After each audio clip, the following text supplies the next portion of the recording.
avec Dieu, il faut être là. Dieu te fera voir ce que tu n'as jamais vu. Répète, ce que tu n'as jamais vu. Ça y est, là, depuis maintenant, après quand nos parents disaient, visiter les pauvres, les machins, de leur journée, on croit que c'était absolument bon. La petite avec les 10 mois, là, vraiment, moi, qui étais donné, Dieu dit, mets-moi ainsi à l'épreuve. Il n'a pas dit ça pour autre chose, il dit l'argent. L'argent, mets-moi à l'épreuve. Il n'a pas dit au sorcier, mets-moi à l'épreuve, il dit, sur l'argent, mets-moi à l'épreuve. Et tu verras si je n'ordonnerai pas aux églises des cieux de s'ouvrir afin que toute la bénédiction descende sur toi. Tu sais ce que David a fait? Quand on devait acheter l'aigle en a, David allait vers un médium et dit, je vais acheter sa passerelle. Parce que Dieu a dit, si on se vient là, on fait une offrande, on élève un hôtel, c'est alors que la peine, que le malheur va évoluer d'Israël. Quand il allait, on a dit, je te donne un cadeau. Il dit, je n'achèterai rien cadeau. Je vais donner ce qui nous coûte très cher. Et tout ce qu'il avait comme trésor dans sa maison, il a pu vous payer, afin qu'on prie que l'Israël va délivrer. David a été de manière multimilliardaire béni, jusqu'à il a gardé l'argent à commencer jusqu'à le monde à construire les tables. Est-ce que vous savez comment Dieu fonctionne? C'est ce que les gens me disent. On ne fonctionne pas comme le monde fonctionne. Fonctionne à la manière de Dieu. Écoute, il ne faut pas les dire que papa disait que je vais d'envoyer tout mon argent, il n'est pas cher. Il n'est pas dit de devenir pauvre. De te rendre pauvre. Mais si c'est ce qui est dans ton cœur, c'est ton moisson. Fais-le pour l'Éternel. Dieu prend soin des plus pauvres. Dieu prend soin des plus petits. Il a dit à ta fois tu dois déposer quoi? La dîme, les fruits de ton revenu. Afin que qui aille manger? La veuve, l'orphelin, l'étranger, le sans-abri. Dieu prend soin des pauvres, c'est-à-dire des deuxièmes, des plus petits.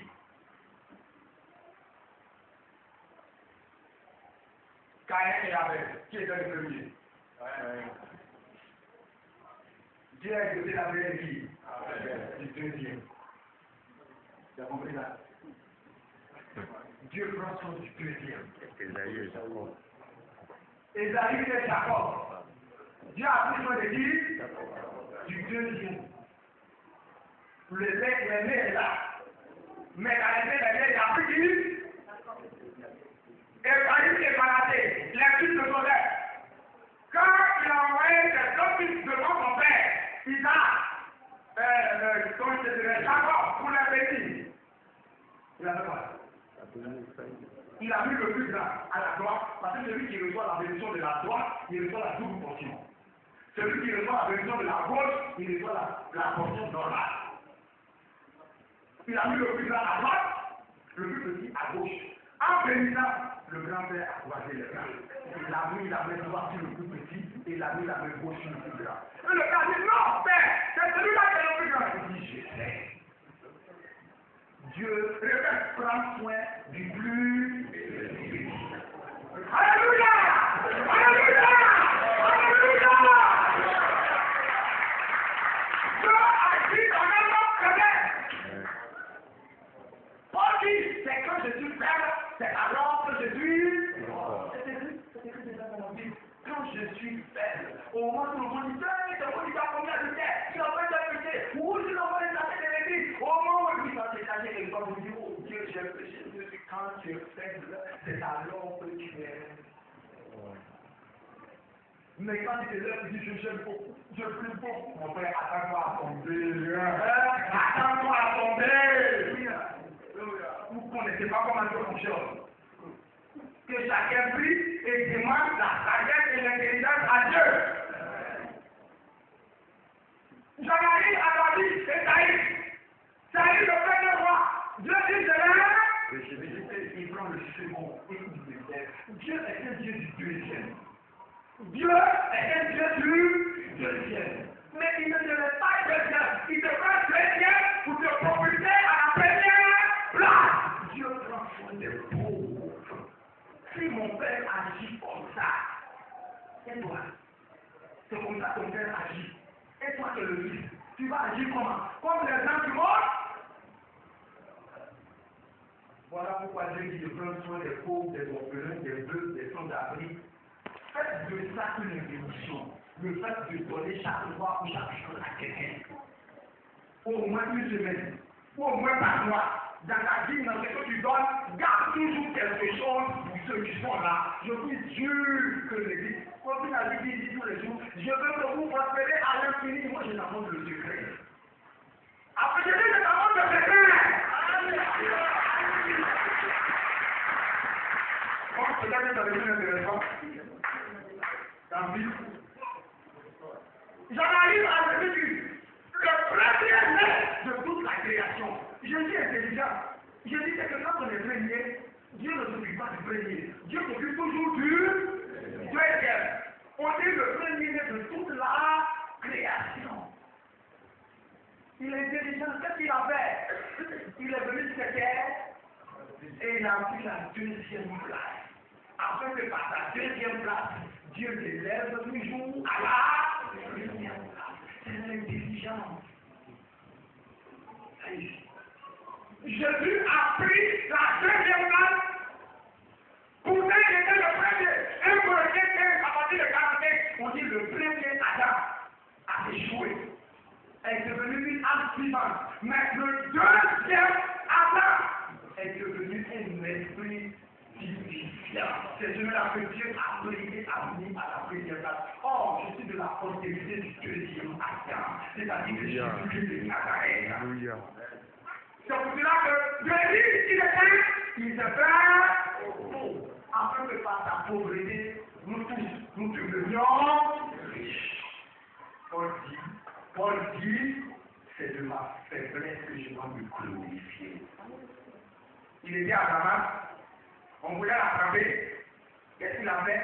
On avait tendu le long du mur dans un panier. Paul dit, c'est une faiblesse, il a fui. Il a dit tellement peur qu'il a fui. C'est de sa faiblesse. Il dit, si on va se glorifier, c'est de sa faiblesse qu'on va se glorifier. Laissez vos miracles que vous avez fait, laissez les bonnes missions que vous avez faites. Je peux te dire, je peux te dire, Dieu m'a fait. Ça, c'est que tu vas engager la vie à quelqu'un. C'est de ma faiblesse que je dois me glorifier. Dieu prend soin toujours du deuxième. Mais quand Dieu t'élève à la première place, souviens-toi d'où tu as été tiré. Souviens-toi d'où tu as été tiré. Si tu es parti dans le corps, le jour où tu deviens riche, souviens-toi toujours des pauvres. Qui est prêt à donner maintenant? Après la prédication, qui est prêt à donner? Qui est prêt à donner? Qui est prêt à faire avec Dieu quelque chose qu'il n'a jamais fait? Quelque chose qu'il n'a jamais fait le dimanche prochain. On ne peut pas voir 8 minutes là. Je dis quelque chose qu'il n'a jamais fait. Dieu te fera voir ce que toi tu n'as jamais vu. Alléluia. Alléluia. Alléluia. Alléluia. Alléluia. Alléluia.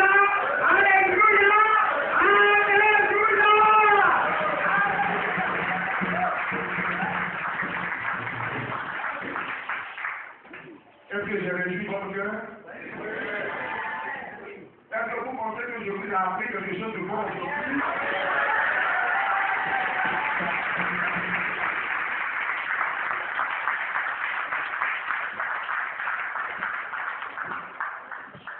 Ok. Je vais clôturer la prédication. Je vais conclure simplement en 2 mots. Dieu a des lois. Et les lois de Dieu vont à la contre des lois de ce monde. Si tu crois en Dieu et que tu crois à la parole de Dieu, fais ce que Dieu te dit. Mets cela en application. Et ce n'est pas bon, vous allez voir les témoignages qui vont venir se rendre ici après la fête de moisson. Je vous ai dit, je vous prenez votre argent dans votre main. Parlez à Dieu de ce que tu veux, de ce que tu attends de lui, à cause de ce que tu vas donner. Prends dans ta main la nuit et fais cette prière. Accompagne-la d'une bougie si tu veux. Et le jour, la fête de moisson, que ta bougie soit avec toi. Le dimanche, après la fête de moisson, la nuit, expose-toi avec ta bougie. Et l'ange viendra déposer, parce que tout se passe d'abord en esprit. Viendra déposer à tes cheveux ce que tu as demandé à l'esprit avant de le voir de réalité dans ta vie physique et matérielle. Que Dieu vous bénisse. Que Dieu bénisse ta santé.